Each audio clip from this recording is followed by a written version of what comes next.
با مقصد آمادگی مؤسسه‌های تعلیمی هنگام حالت‌های فوق‌العاده در مؤسسه تحصیلات میانه عمومی رقم 33 جامعه دهاتی به نام ابیا وظیفه نهایی واسه روز مدافع گردشدنی نمونوی در سطح بلند تشکیل و گذرانیده شد. در این چهارمبینی کارمندان شعبه معارف ناحیه، رهبران مؤسسه‌های تعلیمی، معلمان آمادگی دفاعی، نمایندگان جماعت دهات، شعبه کمیته حالت‌های فوق‌العاده و مدافع گردشدنی منطقه کلوب و شعبه حالت‌های فوق‌العاده و مدافع گردشدنی ناحیه واسه اشتراک نمودند.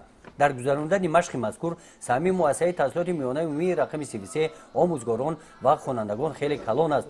از رفت این چهارمبینی معین گردید که هنگام سر زدن حالت‌های فوق‌العاده، باریدن باران‌های پی در پی، آمدن سیل و زیر خوف ماندن حدود مؤسسه دهه و دیگر حادثه‌های فوق‌العاده اشتراکچیان معلومات خوب دارند. اساساً آفت‌های طبیعی این حادثه‌های طبیعی رخ می‌دهند وقتی که آنها از حد زیاد شده به جان مال آدمان تهدید می‌کنند و آفت تبدیل می‌یابند. همه گونه آفت به آدمان و طبیعت ضرر می‌رسانند. نمایندگان شعبه کمیته حالت‌های فوق‌العاده عاید حالت‌های فوق‌العاده و راه‌های پیشگیری آن در سیمخانه‌ها با خوانندگان پرسش‌ها گذراندند. در این پرسش‌ها خوانندگان فعالانه اشتراک نمودند. در ویکتورین بخشیده به حالت‌های فوق‌العاده به سوال‌ها جواب‌های عمیق گردانیدند.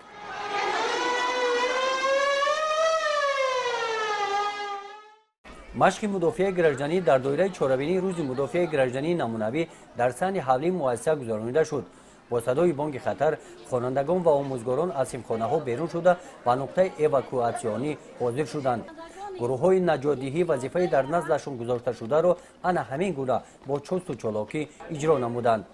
در نقطه اواکواسیونی گاز پیستل سیار تشکیل کرده شده به ضرر دیدگان کمک‌های طبی رسانیده شدند. در این مشق کارمندان خدمات آتش نشانی سریع وقت وظیفه خود را اجرا نمودند.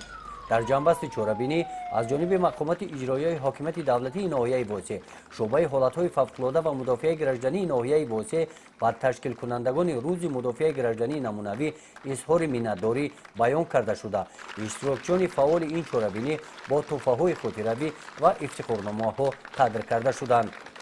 گزارش خواجه نظریف خدای نظر ظهوروف از ناحیه واسه برای برنامه اطلاعاتی نوید.